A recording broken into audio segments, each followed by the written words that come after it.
Skyrock pour les militaires. À l'occasion de sa mission Asie 2024.2, la frégate de surveillance Prairial a fait escale à Busan en Corée du Sud pour renforcer la coopération militaire entre les deux pays.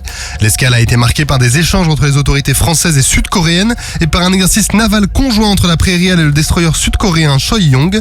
Pour rappel, la frégate de surveillance Prairial est déployée en Indo-Pacifique pour la mission Enforcement Coordination Cell qui permet la coordination entre les 9 États participants, à savoir les États-Unis, le Canada, le Royaume-Uni, l'Australie, la Nouvelle-Zélande, le Japon, l'Allemagne, la France et la Corée du Sud pour lutter contre le contournement des sanctions de l'ONU à l'encontre de la Corée du Nord.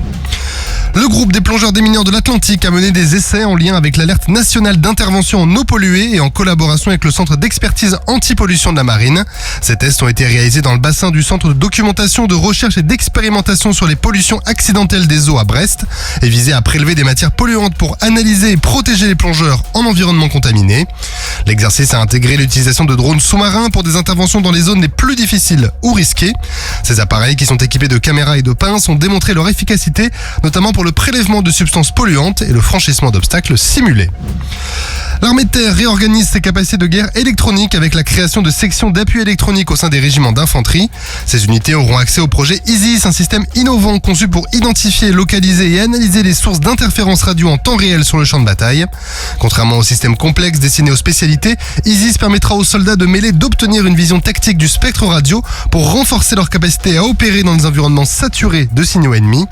ISIS vise à améliorer la résilience des communications et à fournir des renseignements précieux en analysant l'intégralité du spectre radio.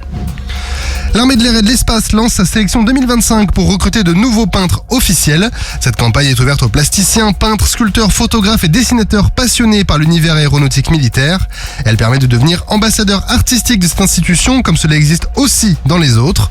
Les peintres officiels, créés en 1931, reçoivent un titre attribué pour 3 ans renouvelable. Et après 3 renouvellements consécutifs, l'artiste devient peintre titulaire. Les candidatures sont ouvertes jusqu'au 31 juillet 2025. Si jamais vous êtes intéressé, vous trouverez toutes les infos dans la rubrique Armée de l'air et de l'espace du site défense.gouv.fr. Sur terre, sur mer, comme dans les airs. Skyrock PLM, en équipe avec Cuneo, la mutuelle des forces armées.